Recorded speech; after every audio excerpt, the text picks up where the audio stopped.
Hi everyone, welcome to Module 2. Hopefully some of you are off today for the holiday. If you're not off, I hope you're having a great day. I'm making this video actually on Tuesday where it's pouring rain, but I'll be watching it tomorrow. I'm doing it here so I don't have to deal with my kids tomorrow I'm home. Lesson learned from last year. This week we're going to talk a little bit about cataloging. I've got a video or a PowerPoint presentation I want you to watch. They're both long.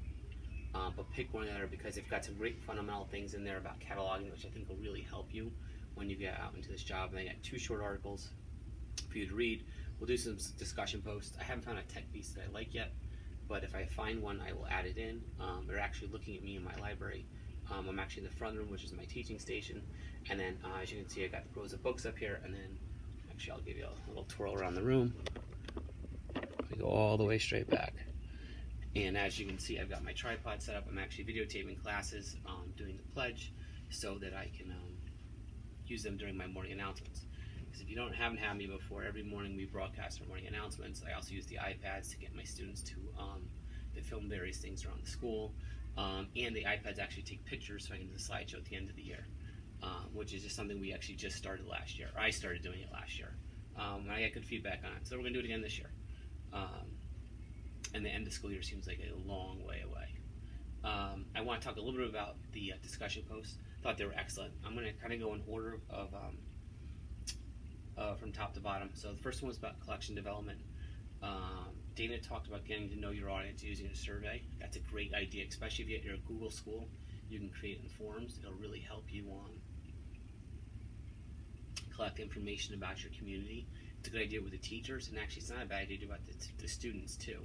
Even if it's a general one on fiction and nonfiction needs, so you can add books to their library. Add books to the library that fit their needs. You really want to get to know my community. It's good to have like an open house, or to have people come in and sit down and talk with you, or have a committee that maybe helps you pick out these books. It's so hard to do, to get down a lot of times face to face. So I think the survey that Dana said was a very, very good idea.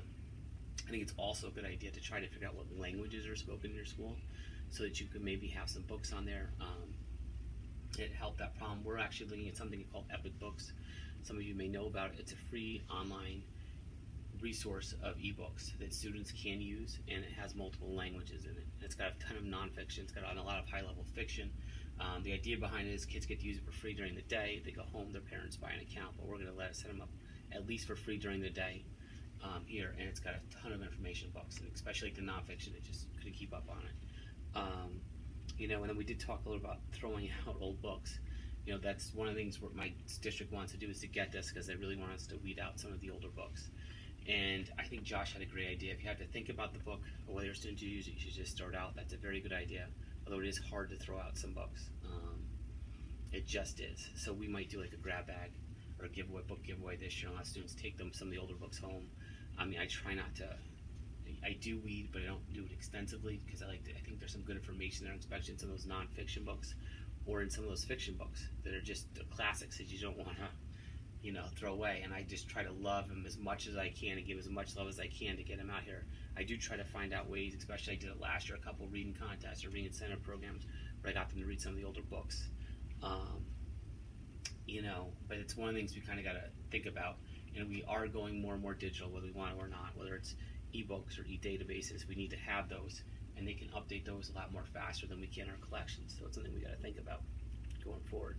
Media Center tomorrow, I kind of put it out there just to see what you guys were thinking. I don't know what it's going to look like. You go district to district, and every school is different, every building's different. I've got a ton of space here. I don't know if everybody has as much space as I do. Less space, actually you can't even see it. There's actually a computer lab on the other side of the wall. I have a makerspace room, but we just did a remodel. And I go to my son's school, and they've got a tiny little room. There's a couple computers, and that's it. They're just so different. So I don't know if all schools are going to be the same spot 5 years now. I can't see it because we're not down.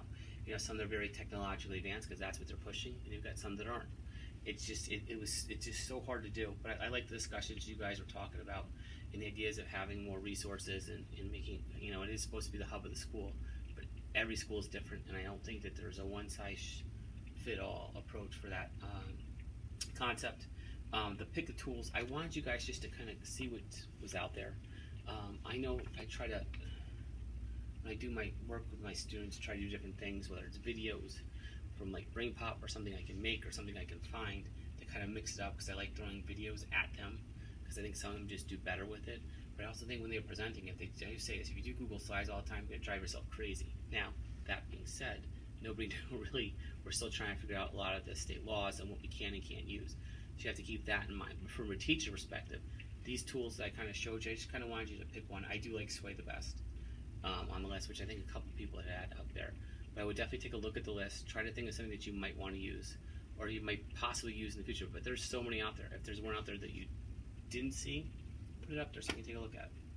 All right, my friends, if you have any questions, please let me know. Shoot me an email.